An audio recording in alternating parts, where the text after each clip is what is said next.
Thank you, sir. I'm grateful to have the opportunity to speak in this debate. There may well be a reasonable amount of empty seats in this chamber right now, but thankfully that's not as relevant as it used to be. I think on the subject of higher education funding, I think it's good to start with what is your starting point on the basis of principle. And for me, it's the principle which I know other members share, which is that whatever system we have in place, we should aspire for it to be a system which allows every single young person who has talent, ability, and a good work ethic to be able to reach whatever is the most appropriate height of academic achievement that they can possibly reach, and that money, or more specifically, the money of their family, should have no impact whatsoever on that young person's ability to succeed. The only thing that should contribute to their ability to succeed should be their own ability to work for it, not the money that their family has or doesn't have. And going further than that, I think it's wrong to say to people who have talent and aspiration that in pursuing their aspirations, they should be saddled with tens of thousands of pounds of debt at the beginning of their careers. It's wrong to have a system which divides families as they argue over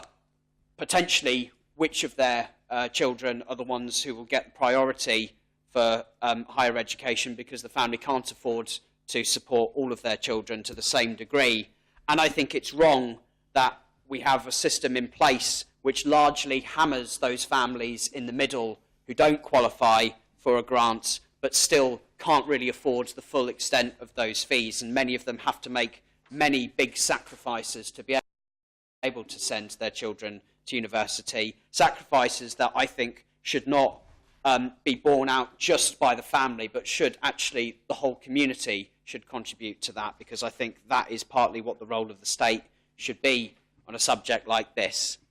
And I think the issue of higher education funding is one element of a crisis which I think is generally facing young people as a whole, and that is the fact that people of my generation, people of Deputy Masson's generation, are actually facing the biggest decline in living standards of all of the age groups since the 2008 financial crash. And that was something that the UK Equality and Human Rights Commission did a study on, where it found that it was people under the age of 30 who'd seen the biggest drop in their relative incomes since the crash. And that was down to many factors, some of them being student debt that has got worse and worse over the past few years, and house prices. Many people of my generation feel like owning a property is something that is simply out of reach because the landscape is totally different to what it was for our parents' generations. And this has happened, I think, for several reasons. Some of those reasons are things which are completely beyond our control, things that have just naturally changed. Some of it is down to issues which governments have not addressed properly, and I would consider those to be issues like zero-hours contracts, which seem to have become more and more of a thing over recent years, which the government has been far too slow in dealing with, which is affecting young people's standards of living. The housing crisis as well, another one that governments haven't been properly giving the attention it needs. But also there have been some policies pursued by governments which have actively made this trend for young people worse. And the most obvious example was the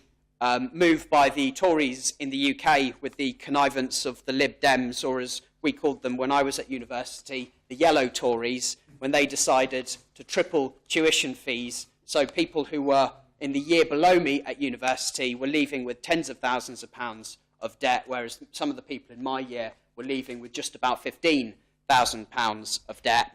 And I think that is also being exacerbated by Jersey's very own Tories, who are pursuing policies in this MTFP which are making it difficult for young people as well. I think in particular the foolish decision that's been made by the Education Department to cut the salaries of NQTs so drastically, people who, as we know, we only employ the best because we ask them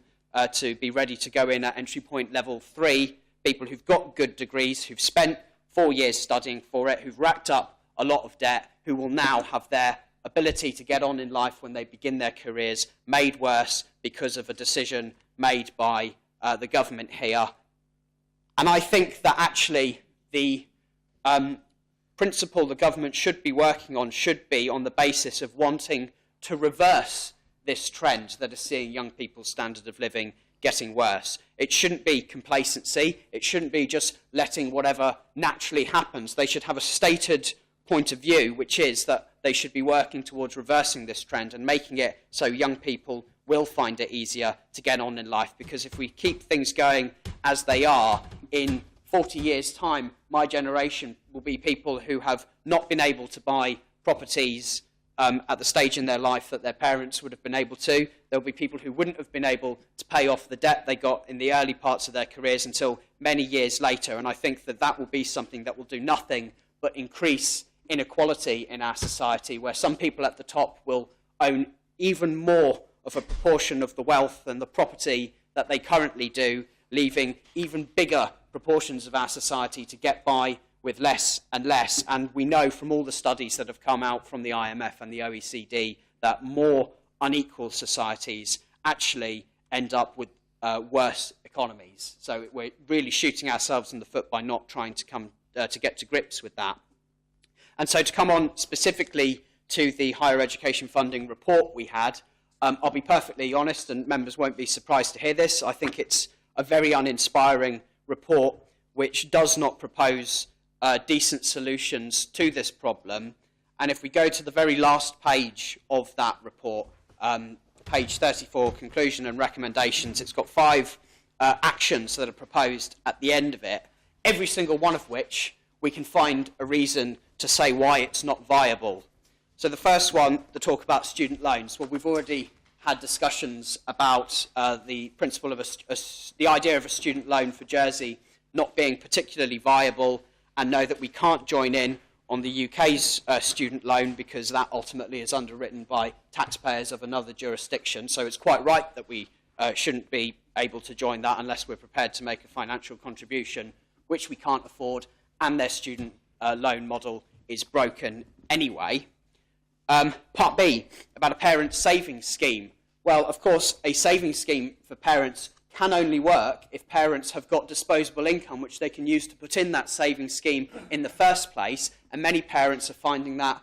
more and more difficult to do. And again, this government has actively made their situation worse with the other foolish decision that has been made by the Education Department by deciding to introduce means testing for nursery places. So many of those parents, people who are in that middle bracket who struggle to send their kids to university anyway because they're not eligible for grants, will see their disposable income reduced in the early part of that child's life when they could theoretically be putting that money aside instead into a pot ready for them for when they go to higher education. They simply won't be able to do that. Then there's Part C, redistribution of current funds. Well, we know that that's simply not viable now, because we've seen the real difficulties the Education Department has had in trying to manage the funds it has to achieve what they've called investment, but what we know because of the work of the Education Scrutiny Panel is not investment at all. We have Part D, expansion of Campus Jersey, and that's a concept I want to come back to a little bit later in my speech, but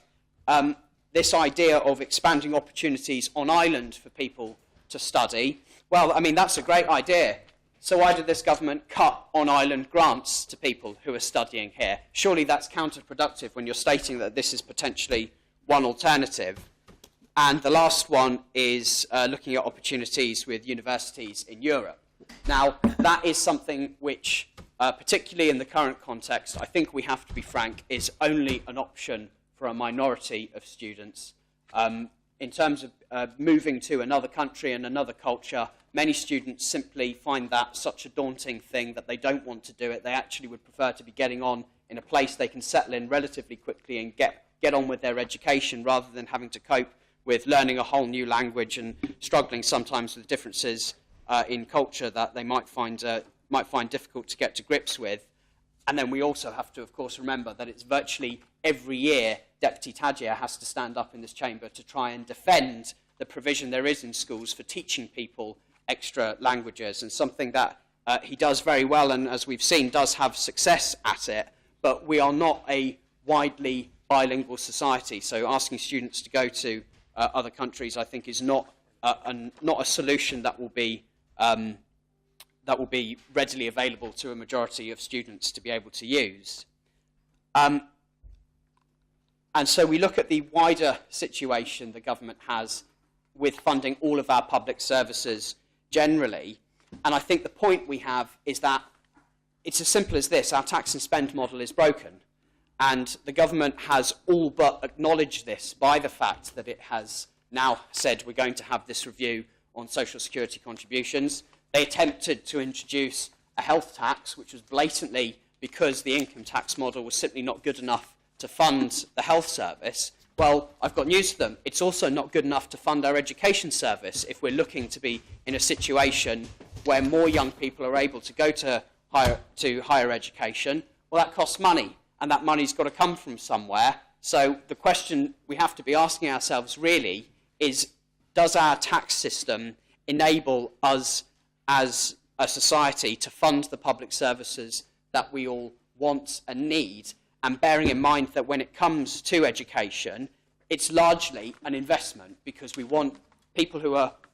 from this island to go out, gain skills, come back, and then use those skills to improve our own economy, improve our own standard of living. So that is the wider issue that we simply won't be able to get to grips with. And I think that this is largely down to our dodgy government system, which simply doesn't work, and which leads to us taking on projects which other jurisdictions are able to achieve much quicker and at much better value, but in Jersey take way too long and end up costing us a lot more money than they would do elsewhere. And an example of that is one that we've had today already, where the Chief Minister made a very clear election promise that he wanted a specific reform to our social security contribution system, but we can't go about it until we've had 2 years of inaction, and then we're going to hold a public consultation which will cost money, and really any other government system would have just got that done in the first 6 months of the government being in place. And the example I've been using when I went round for the senatorial by-election campaign, because the subject of higher education came up quite a lot, I spoke about a place called Gibraltar, which recently opened their own university. Now, Gibraltar is like Jersey in that it's a British territory, but it has its own autonomy and its own identity that they're very proud of. They've got about 30,000 people there, so let's say it's equivalent to St Helier. They had a government which was elected in 2011, replacing the previous Conservative government. It was a new Labour government, which had said, as one of its manifesto commitments, that it wanted to open a University of Gibraltar. In that 4-year electoral term, they committed to opening the university, they designed the university, they built it, they hired teachers, they opened it, and they started admitting students in just 4 years, and it cost them £10 million to do it. If we tried doing that in this government system, it would take us a decade and would cost us £500 million, and we can see that with what's happened with the hospital. So I say that we may share, many of us in this assembly, this vision that we want a higher education funding mechanism which allows young people with aspiration and talent to go out there and fulfill their ambitions, not just because it's good for productivity and good for our own local economy, but actually it's good for the individual who deserves to have a good life and to try and seek out their dreams, frankly. We may all agree in the principle that that's what we want to achieve, but the things that are getting in the way are things that many members of this assembly have simply, up until now, not been prepared to get to grips with, and that is our broken tax and spend model, which simply isn't capable of delivering many of these things that we would like to have for our society. And it's deeper than that. It's our entire democratic system, which frankly offers poor value for money for taxpayers and offers a lack of accountability, which creates complacency. It creates a conservative culture in the public administration, which is resistant to change and which isn't prepared to look at ways of doing things more efficiently and in a more cost-effective way. And until we get to grips with those two very points and become a society which has a proper democratic system with accountability, with efficiency, with good value for money, then these problems, not just with higher education, but with all the other things as well, investment in healthcare to cope with the ageing population, all of these things are simply going to mount up eventually, and we won't find those solutions until we adopt a much better government system which allows us to come up with solutions instead of spending years and years talking about it, achieving nothing, and frustrating a large part of the population of this island who then become disillusioned when actually we'd much prefer that they were engaged and taking part, because there are many people in our society who've got brilliant ideas, who've got talent that could be involved and contributing, but they aren't, and that is the fault of a broken democratic system, I think, most of all.